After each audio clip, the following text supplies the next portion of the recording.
3 days leave. I thought I'd surprise you, Pessel. Thank you. Come on.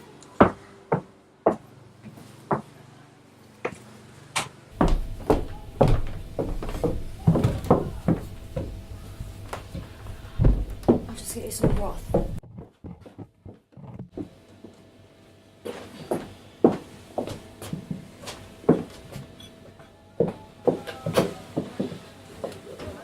So, tell me, how was training?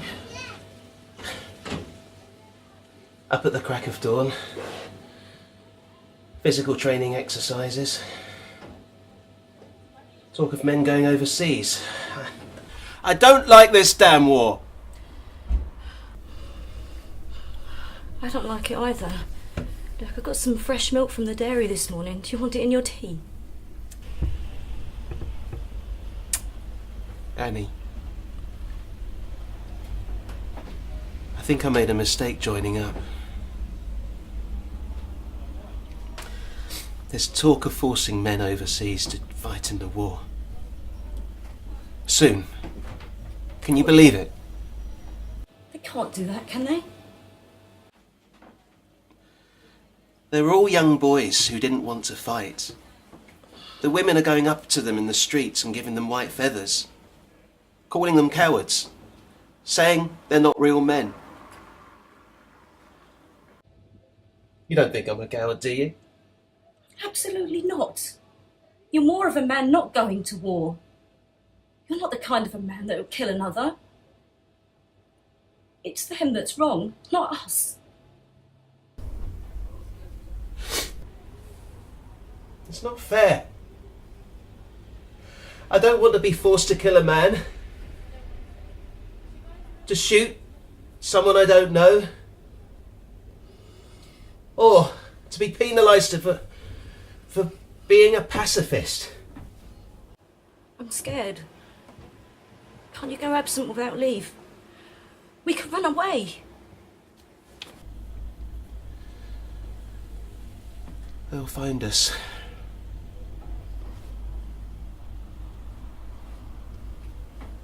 I know a man shouldn't be scared, but I am.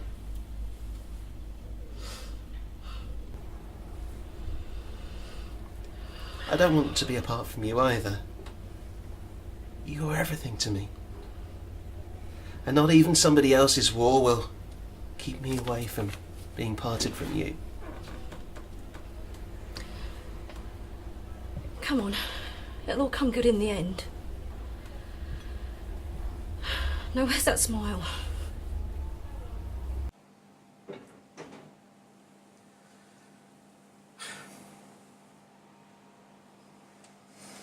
You miss me. What? Come and do your duty with me, husband. Now that I don't mind.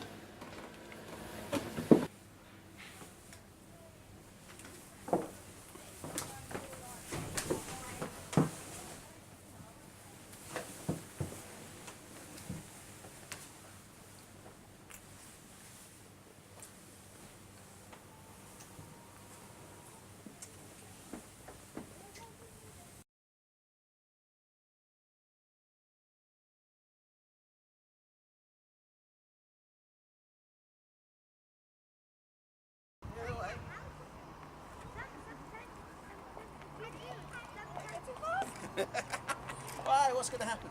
You're going to fall. Let's go.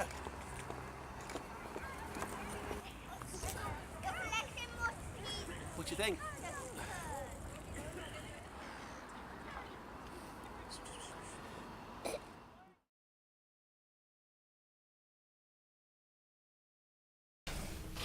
Morning. Help you? Lost your memory, Bill. 2 pints of bitter, please. You alright, Bill? You seem a bit down in the mouth. Do you remember Ralphie Bates' son, Robert? Yeah. He joined up with my boy. Yes. He came by the house a couple of days ago. He got shot in the leg last week. He was in a field hospital unit. Then they gave him compassionate leave, sent him home to visit the families. Visit the families? I'm not following you. Well,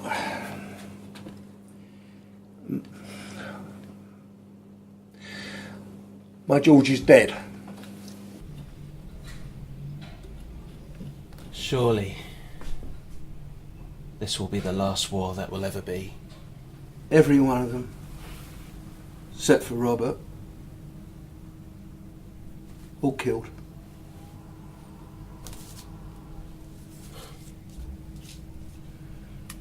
God, all of them. How many? 8, 9? There was a big push last week. They all went over the top.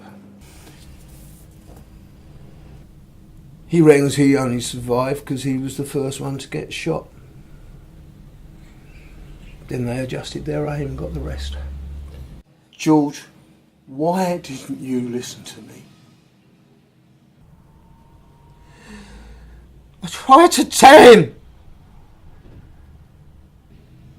I tried telling him. He thought it'd be a bit of a lark, you know. Pop over to France, pop a few Jerry, be home for Christmas. That's what they said, wasn't it? Oh, we'll all be home by Christmas. Well, what did he know? He was only 19. Some were even younger than him. Just a boy. What do you know about war? What do anyone know about war? Join up for king and country, they said. I'll tell you what you can do with king and...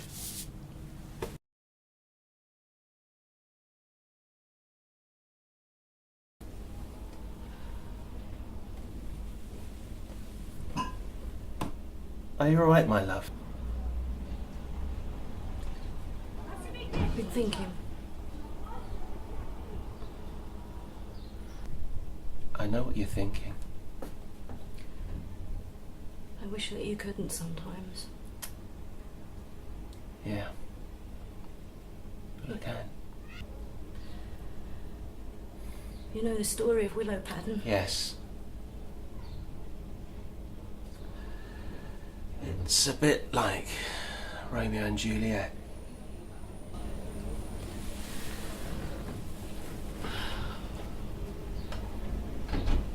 We are never to be parted. I love you. I love you too, Annie.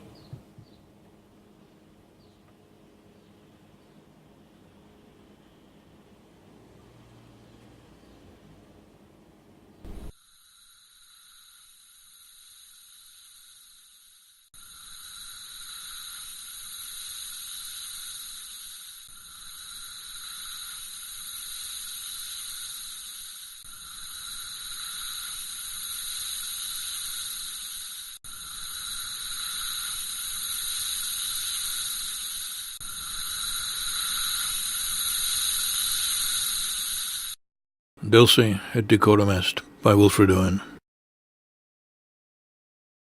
Bent a double, like old beggars unto sex, knock-kneed, coughing like hags, we cursed through sludge, till on the haunting flares we turned our backs, and towards our distant rest began to trudge. Men marched asleep, many had lost their boots, but limped on bloodshot. All went lame, all blind, drunk with fatigue, deaf even to the hoots of tired, outstripped 5-9s that dropped behind. Gas! Gas! Quick, boys! An ecstasy of fumbling, fitting the clumsy helmets just in time, but someone still was yelling out and stumbling, and floundering like a man in fire or lime. Dim through the misty panes and thick green light, as under a green sea I saw him drowning. In all my dreams, before my helpless sight, he plunges at me, guttering, choking, drowning. If in some smothering dreams you too could pace behind the wagon that we flung him in, and watch the white eyes writhing in his hanging face like a devil sick of sin, if you could hear at every jolt the blood come gargling from the froth-corrupted lungs, obscene as cancer, bitter as the cud of vile, incurable sores on innocent tongues, my friend, you would not tell with such high zest to children ardent for some desperate glory the old lie, dulce et decorum est pro patria mori.